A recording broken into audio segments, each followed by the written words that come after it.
जों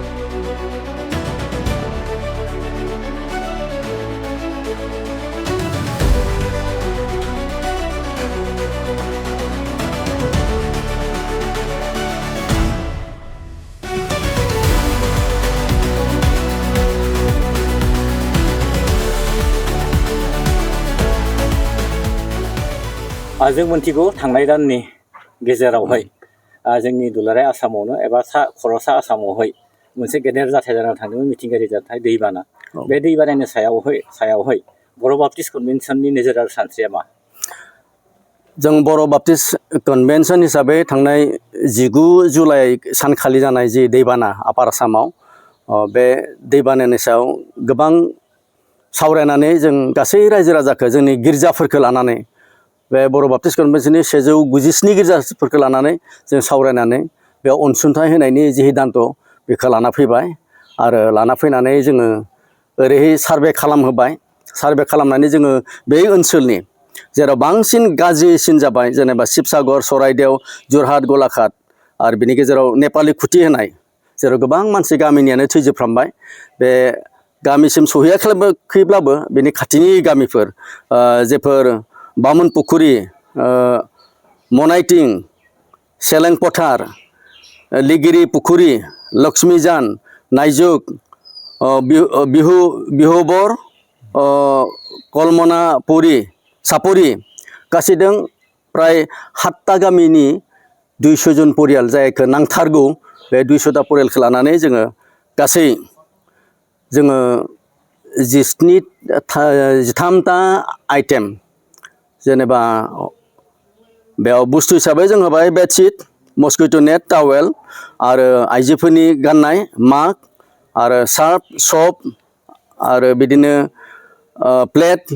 ओंखाम जाग्रा प्लेट काप आरो steel glass torch umbrella bucket बेबायदि गासै 13टा आइटेम जोङो थांनाय 5 आगस्ट दानाव जोङो रानहैदों गासै 11सा मानसि लानानै जोङो बे जायगायाव थांनानै जोङो रानहैदों जों जायगायाव थांनो हायाखिसै नाथाय एसे मोखाङाव जोङो लिंहरनानै बे 200 न'खरनो बे अनसुंथाइखौ जोङो बर' बाप्टिस्ट कनभेनसननि अननायखौ जों हैनाय जादों नोंथांमोननि बेबायदि खामानियावहाय बे दुलाराय बे बर' बाप्टिस्ट कनभेनसननि बेंनायाव थानाय गिर्जाफोर बिथांमोना बोरै मदद होखो बिथांमोना बयबो समाजा न'खर खांनानै जाय जेरै हायो एसेबां जोंनो अनसुंथाइखौ होबाय सोरबा 20,000 सोरबा 30,000 मबा समाजा सोरबा 40,000 सोरबा 10,000 जाय जेरै हायो उन्दै गेदेर जाय जेरै हायो बेबायदि अनसुंथाइ जोंनो हरबाय आरो बे अनसुंथाइजोंनो जोङो नांगौ बायदि मुवा बेसादखौ गुवाहाटीयाव बायनानै लायनानै जोङो ट्राकजों लानानै हैनाय जादों बर' बाप्टिस्ट कनभेनसना खालि आपार आसाम एबा खर' आसामावल' नङा जेनेबा जोंनि दुलाराय आसामावनो बेबायदिफोर जुदि मिथिंगायारि खैफोद जायोब्ला मा नोजोरजों नायो जोङो सानफ्रोमबो थामथिम जाना थायो जोंहा बिनि थाखाय बाजेट जाना थाखायो जि बाजेटखौ नोजोर बोनानै जेब्ला माबाफोर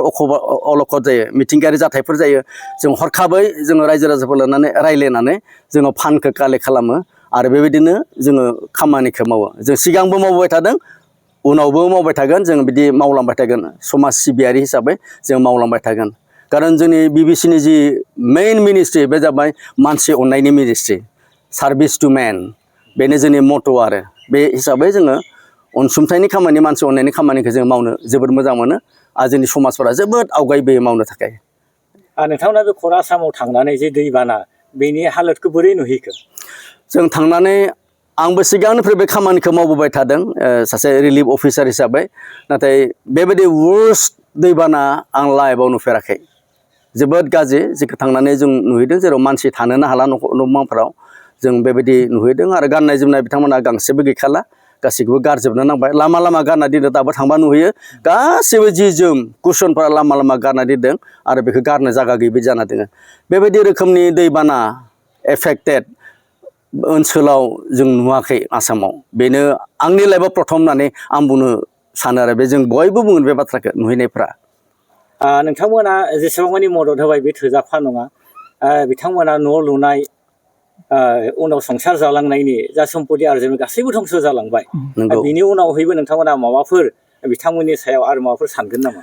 बे बाथ्रायाव जों एसे प्लानिं खालामनो नाजासिगोन जोंनि फार्स्ट सर्सखौ नायनानै जोंनि फान्डखौ नायनानै जोङो एसे सानबायल' थादों आरो दाबो जोङो नर्थ बेंकनि गेजेरजों एनादार रिलिफ अपारेसन खालामनो नागिरदों जोंनिफ्राय मदद होनानै नर्थ बेंकआव मावबाय थादों आरो माजुलिनि गेजेरजोंबो जोङो मावहरदों खिन्थु रिहाबिलिटेसन खौराङाव जों एसे समय लानानै बेखौ रायज्लायनानै बेखौ प्लानिं खालामसिगोन जोङो जोबोद गोनां जादों रिहाबिलिटेसन दायो मेजर खामानिया जाबाय रिहाबिलिटेसन बिसोरखौ न' बां लुखांना होनाय बे मेजर खामानि जाना दङ दायो